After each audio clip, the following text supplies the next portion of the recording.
Healthcare. It Will Make Your Wallet Impaired by Brian Hijam, Sydney Edwards, Noah Johansson, and Tye Owens.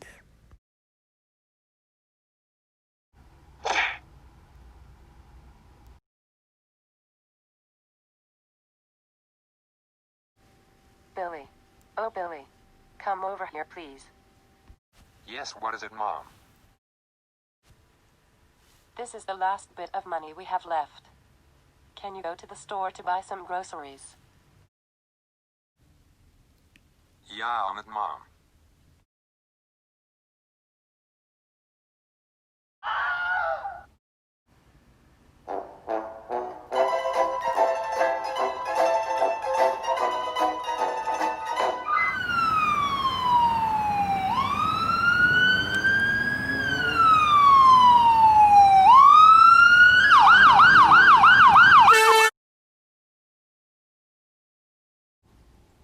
Hi, Mrs. Billy's mom.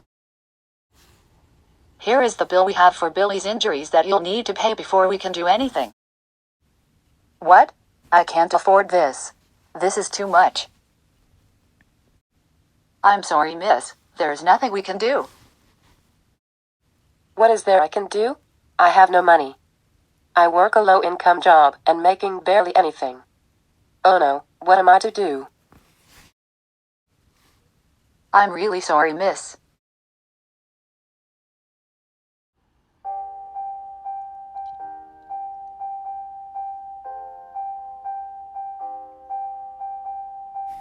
Why was it that this poor mother couldn't afford the care needed for her son? Oh, right. That's because the costs of healthcare in the United States are overbearingly high. How are people like Billy's mom or people in a similar situation supposed to get the proper care they needed to make sure they survive or don't have crippling long-term injuries? How are people in that situation supposed to get treated for their illnesses and such when the prices are just too high?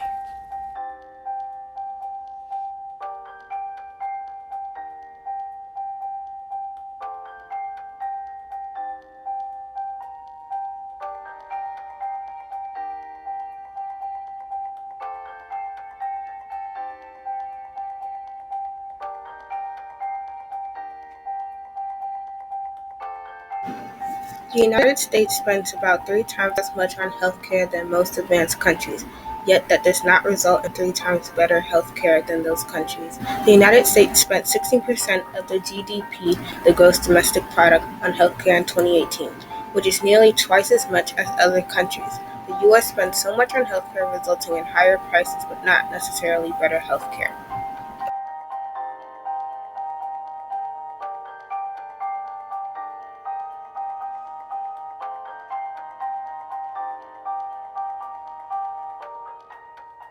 About 26% of the U.S. adults say that they or a household member have had problems paying medical bills.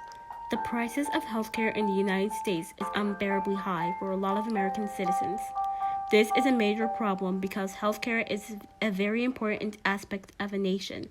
With a good amount of citizens not being able to afford it, health rate goes down, more disabled and handicapped citizens, and worst of all, an increase in the death rate.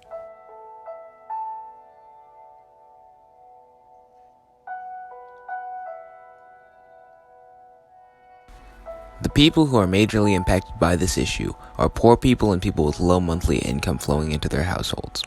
A single healthcare plan is about $6,896 per year for a singular person. On average, a person earning minimum wage makes $32,120, with over a fifth of that payment going directly to healthcare. That leaves little room for other necessities in life.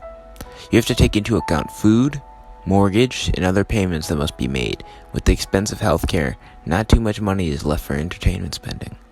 These people are impacted throughout the year, having to be frugal in order to keep the amount of money they have at a consistent portion.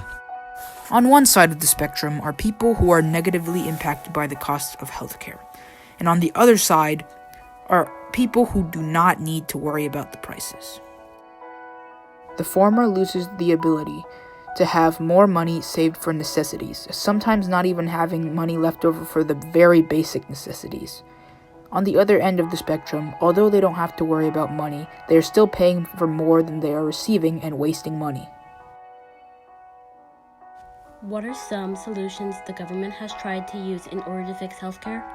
Throughout the years, the government has tried to reduce the price in prescription drugs. They tried to import drugs from Canada.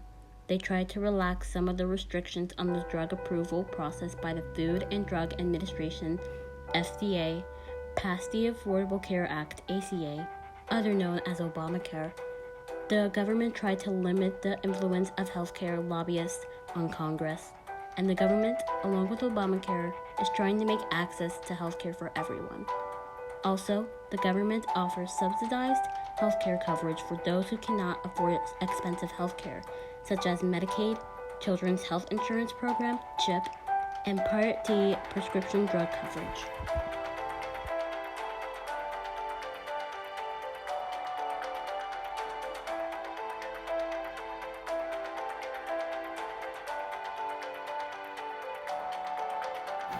Some of the governmental ways to fix the healthcare system were successful because of the passing of the Affordable Care Act, Obamacare, which helped more than 20 million people with affordable healthcare and health insurance. Yet, unfortunately, according to the FDA, said that they will not approve of selling Canadian drugs in the United States. Two solutions we can work on in order to help lower the prices of expensive healthcare plans are to lower the number of unnecessary medical tests for patients and to reduce overhead costs. There are many things we can do about the rising prices of healthcare in the U.S. Dr. Atul Gawande has mentioned studies that show that 1 million Medicare patients asking how often they received one of the 26 tests or treatment that were widely recognized to be of no benefit or to, in fact, be of outright harm. Up to 42% of people have taken tests that were rendered useless. By reducing the number of necessary tests that patients have to go through, that would reduce the overall expenditure, and the government will be able to lower the prices of healthcare to citizens. Reducing overhead costs will be a significant factor in reducing healthcare prices in the U.S. Sales and marketing budgets typically make up a large portion of administrative costs. Executives need to be able to differentiate what is needed and what is not. Too much money is being spent for marketing and sales for hospitals, but hospitals should focus more on healthcare itself, not the sales.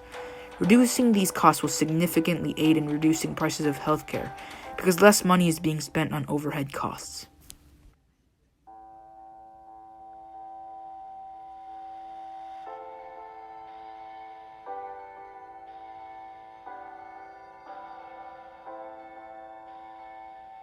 These solutions will significantly benefit the lives of those impacted because it helps lower the prices of healthcare. This means that people in situations in which they can't afford healthcare will have a higher chance of being able to afford their healthcare so they can get treated for their illnesses and injuries. They will be able to get proper treatment without having troubles and without having to worry about the costs and prices they will have to pay for.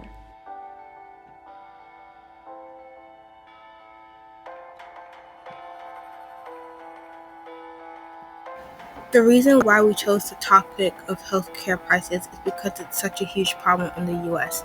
Majority of the U.S. citizens are affected by the extremely high cost of healthcare, and it needs more attention. It's important for young people to get involved in social activism because it will help get more awareness for these kinds of problems. And with more awareness comes more possible solutions. It's important that more people are aware of the issues in this world, especially young people, because they are the future. Young people are the ones who will come up with solutions and put them into play. So please, if you see a problem, bring awareness to it.